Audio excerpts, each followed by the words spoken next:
Nets, I am not surprised they're 1-4. They're getting a really good KD season. Kyrie and KD combined are almost 60 points a game. Kyrie's not making threes. Doesn't seem that much fun to play with as usual, but has had some brilliance. The supporting cast has been bad. And Simmons looks beyond rusty. And I did Eddie Johnson and Justin Termini show today, and Eddie Johnson was like, look, the dude had back surgery. We gotta give him cut him some slack.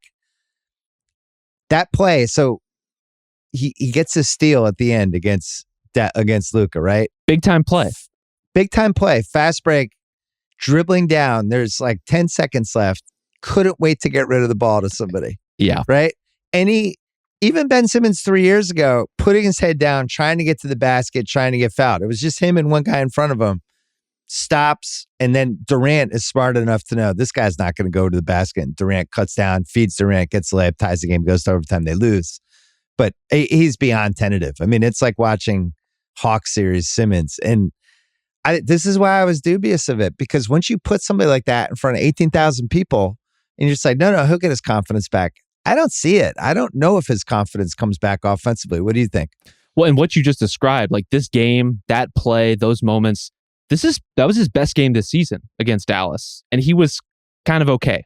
Like that's where the line is like now. 7 points. Yeah. Like the things you would say about him are like, oh my God, he came up with this huge clutch steal. He had a really good offensive rebound in crunch time that like almost got them a really critical bucket. That's like what we would say of Udonis Haslem, right? Like those are the kinds of plays that he's making, is like little effort stuff, little connecting plays, not star level plays. Like that's just not what he is right now. And certainly defensively, there were points in that game where Luka was targeting him. I was going to say, he was going after him. Yeah. That was inconceivable 3 years ago. That's a guy who is one of the best perimeter defenders in the sport. And Luka is eating him for lunch. Yeah. So I'll give it the work in progress.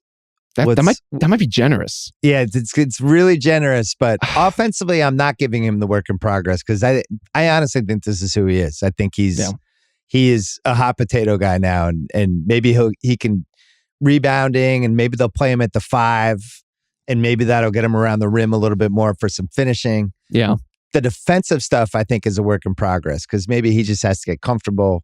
The back stuff, you never know. That takes some time.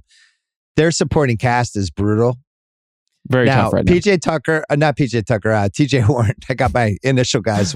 TJ Warren's not back yet. Yeah. Seth Curry's not back yet. No. Joe Harris working his way back. So those are 3 guys that they're going to have down the road.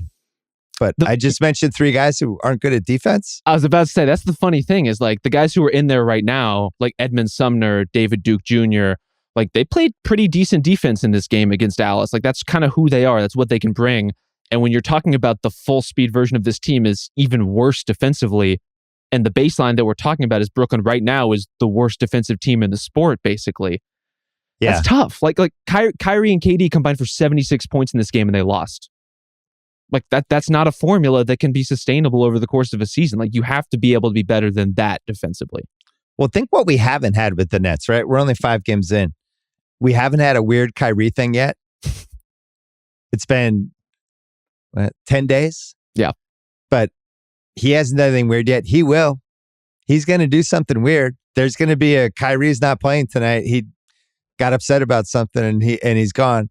We haven't had the Steve Nash unnamed sources say somebody's upset with Steve Nash, like that whole 2-day news cycle. I would say if you told me who's in more trouble, Steve Nash or Doc Rivers, it's probably a dead heat right now. So we haven't had that. We also haven't had the KD floating out. He's still unhappy. We haven't had the Nets kind of inquired with New Orleans. Would they want to do Brandon Ingram and the Lakers pick for KD? That story hasn't come out yet. There's all these checkpoints we haven't hit yet with this Nets team that we will, I think, by Thanksgiving. Did I leave anything out? I mean, I'm sure there's a million things you left out. Like, anything could happen with that team at this point, right? I'm taking nothing off the table. Like, Nick Claxton retires from the NBA and decides he wants to pivot into marketing. Like, I would buy anything. Yeah. Well, they're 1-4. They're tied for second worst record in the East. But you go through the East and it's like, all right, there's no way they're better than Milwaukee. No. I don't think they're better than Boston. Like, I just think Boston's better and younger and deeper, and especially when Rob Williams comes back eventually. Then you go to that second tier. You got Cleveland. Mitchell's fit in really nicely. And he's been great. I don't know. I like the upside of that team. The Knicks are going to at least be a 500 and maybe a little higher team. They're at least going to be a tough out.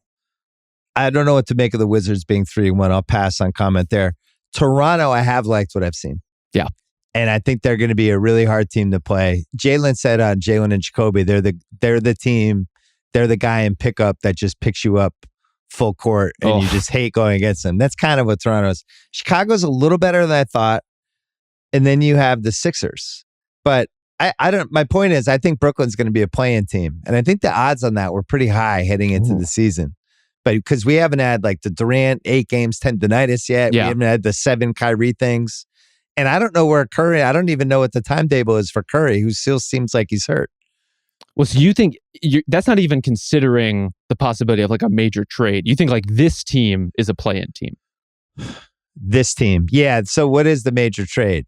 I'm just saying like if Kevin Durant does have his like holdout kind of moment, or they just get fed up with Kyrie for whatever reason, like I don't know if any of that stuff can happen in season or not, but just looking at this roster now, they got serious problems. Like they profile as a potentially elite offense and a disastrous defense. That's like a 500 team. That's like a maybe hovering around 500 team. So if they don't change that dramatically, they're going to be in that play-in conversation. Well, it's funny that KD and Kyrie, they picked this new situation, right? And they end up with a supporting cast that doesn't really make sense for them. Yeah. Ideally, you'd want to surround them with defense and all kind role players, all kinds of stuff. I guess that's what they try to do with Royce O'Neal. Apparently they didn't watch the playoffs last year because Royce O'Neal was just getting torched.